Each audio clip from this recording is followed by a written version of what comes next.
গতকাল মার্কেট নিয়ে আলোচনা করেছি এবং আগামীকাল নিফটি ব্যাংক নিফটির লেভেল নিয়ে ডিসকাস করব।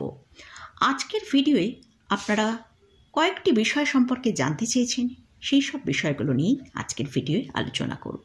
তাহলে চলুন ভিডিওটা শুরু করা যাক। ভিডিও শুরু করার আগে বলি, চ্যানেলে যদি ফার্স্ট টাইম ভিজিট করে থাকেন তাহলে অবশ্যই চ্যানেলটা সাবস্ক্রাইব করে নেবেন আর পাশে থাকা বেল আইকনটা প্রেস করে রাখবেন। আমি ভিডিও আপলোড করার সাথে সাথে আপনাদের কাছে ভিডিওটা পৌঁছে যাবে।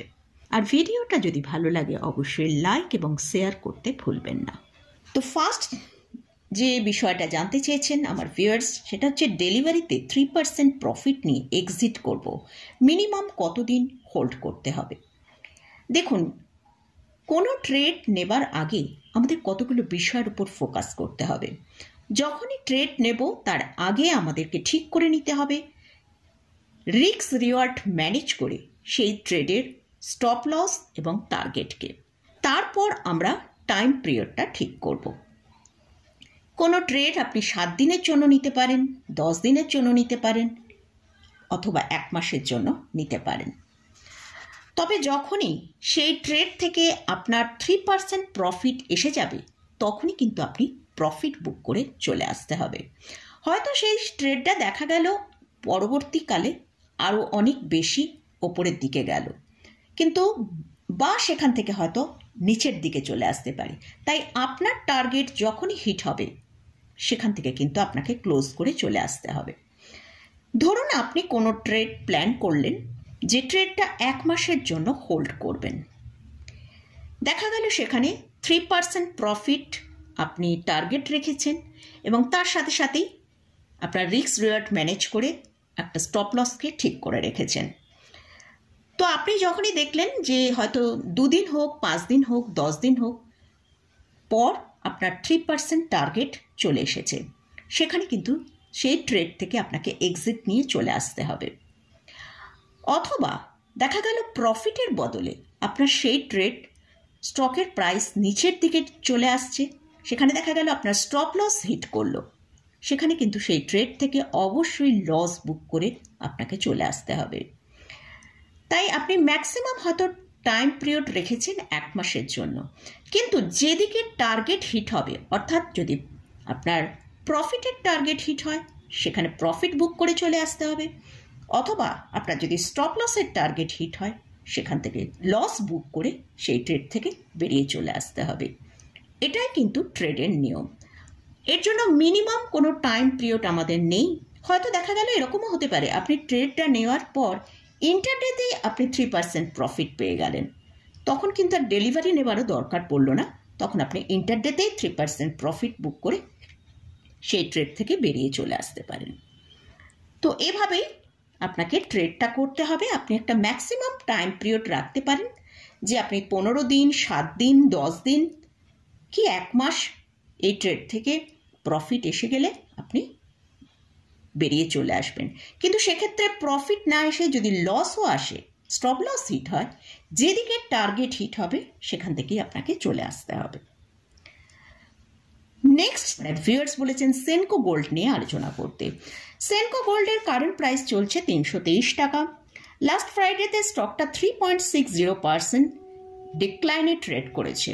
লাস্ট 1 বছরে স্টকটা তার হায়ার লেভেল 772 টাকা থেকে 60% ডিক্লাইন দেখিয়েছে। স্টকটা এখন তার 52 উইক লো 304-এর কাছাকাছি ট্রেড করছে। তো এই কোম্পানি মার্কেটে লঞ্চ হয়েছে জুলাই 2023-এ। লাস্ট 1.5 ইয়ার্সে স্টকটা পারফরমেন্স দেখিয়েছে 283%-এর মতন। তো এতটা র্যালি যখন এসেছে সেখানে কিন্তু প্রফিট বুক আসাটা খুবই স্বাভাবিক। এর যে সাপোর্টটা রয়েছে সেটা হচ্ছে 290 টাকার কাছে। তো এটা একটা স্মল ক্যাপ ক্যাটাগরি স্টক। এরা জেমস অ্যান্ড জুয়েলারির ওপর এদের বিজনেস। মার্কেট ক্যাপিটালাইজেশন 5,000 করোড়ের বেশি, আর কারেন্ট পি চলছে 37.9।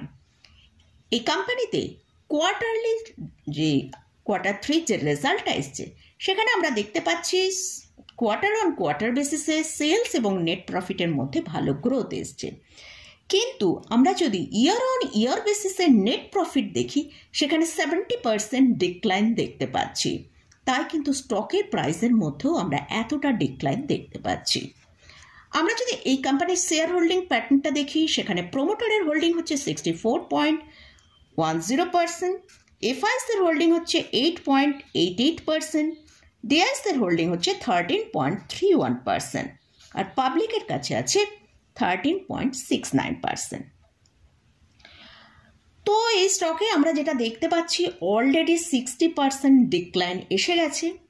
যদি স্টকের যে সাপোর্টের কথা বললাম 290 টাকা, এটা মেনটেন করতে পারে, স্টকটা তো এখান থেকে একটা উপরের দিকে বাউন্স আসতে পারে। আর যদি এই সাপোর্ট মেনটেন না করে নিচের দিকে আসে, তাহলে কিন্তু স্টকটার মধ্যে আমরা আরও ভালো সেলিং আসতে দেখতে পারি। তো আমাদের কিন্তু এই সাপোর্টটার দিকে ওয়াচ রাখতে হবে। নেক্সট যে স্টকটা নিয়ে আলোচনা করছি সেটা হচ্ছে transformer and rectifier India limited. স্টকের কারেন্ট প্রাইস চলছে 425 টাকা। লাস্ট 3 দিন ধরে স্টকটা কিন্তু 5% করে আপার সার্কিটে ট্রেড করছে। এই স্টকের মধ্যে যে হায়ার লেভেলটা আমরা দেখেছি, সেখান থেকে 67% অলরেডি ডিক্লাইন দেখিয়েছে। তো স্টকটা মার্কেটে লঞ্চ হয়েছিল 13 আগস্ট 2024-এ। সেখান থেকে একটু ডিক্লাইন এসেছিল, নিচের দিকে 623 টাকার কাছে এসেছিল। সেখান থেকে আমরা দেখেছি স্টকটা প্রায় 100%-এর মতন একটা র্যালি দেখিয়েছে। তো সেখান থেকে আমরা আবার অলরেডি দেখতে পাচ্ছি 67% কিন্তু নিচে এখন ট্রেড করছে। মানে বোনাস শেয়ার দিচ্ছে। তো বোনাস শেয়ার দেওয়ার পর হয়তো স্টকের ভেতরে আরও কিছুটা সেলিং আসতে পারে, কারণ অনেকেই প্রফিট বুকিং করতে পারে। যদি আপনার ভালো প্রফিট থাকে তাহলে একবার প্রফিটটা বুক করতে পারেন, কারণ এগুলো স্মল ক্যাপ ক্যাটাগরি স্টক। সে স্মল ক্যাপ ইন্ডেক্সে আমরা তো দেখতেই পাচ্ছি, তো 23 থেকে 24% নিচে স্মল ক্যাপ ইন্ডেক্স ট্রেড করছে। তো স্টকের মধ্যে তো সেলিং আসাটা খুবই স্বাভাবিক। তো যাই হোক, যতক্ষণ না আবার সার্কিট না খুলছে ততক্ষণ কিন্তু আপনি সেলও করতে পারবেন না। তো দেখা যাক সার্কিট খুললে কি পজিশনে থাকে, তখন যদি আপনি চান অবশ্যই ভালো প্রফিটে থাকলে প্রফিট বুক করতে পারেন। লাস্ট যে স্টকটা নিয়ে আলোচনা করছি সেটা হচ্ছে গডফ্রে ফিলিপস। আমার ভিউয়ার্স জানতে চেয়েছেন এই স্টকের কোথায় সাপোর্ট রয়েছে এবং এই স্টকটার ওপরের দিকে কীরকম মুভ করতে পারে। তো আমরা একবার স্টকের চার্টের দিকে ফোকাস করব। স্টকের কারেন্ট প্রাইস চলছে 5786 টাকা। স্টকটার চার্টটায় আমরা দেখতে পাচ্ছি স্টকের জন্য যে সাপোর্টটা রয়েছে 5400 থেকে 5378, এই রেঞ্জে কিন্তু একটা স্ট্রং সাপোর্ট রয়েছে। যদি এই সাপোর্টটা মেনটেন করতে পারে তাহলে কিন্তু স্টকটা ওপরের দিকে বাউন্স করতে পারে। আর যদি এই সাপোর্ট ব্রেক করে নিচের দিকে আসে তাহলে কিন্তু ভালো সেলিং আসতে পারে।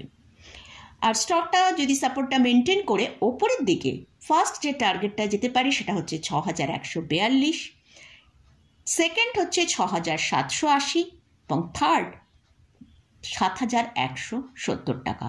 আর এর ওপরে যদি ট্রেড করতে থাকে তাহলে কিন্তু স্টকটা আরও বেশ কিছুটা ভালো আপমুভ দেখাতে পারে। তো স্টকটার চার্টে আমরা যেটা দেখতে পাচ্ছি, হায়ার লেভেল থেকে ভালো একটা সার্ভ কারেকশন এসেছিল এবং সেখান থেকে স্টকটা এখন উপরের দিকে বাউন্স করার চেষ্টা করছে। তো দেখা যাক, স্টকটা যদি তার সাপোর্টটা মেনটেন করতে পারে তাহলে হয়তো উপরের দিকে ভালো একটা বাউন্স আসতে পারে। তো মোটামুটি ট্রেড সম্পর্কে আলোচনা করলাম এবং বিভিন্ন স্টক নিয়ে আলোচনা করলাম।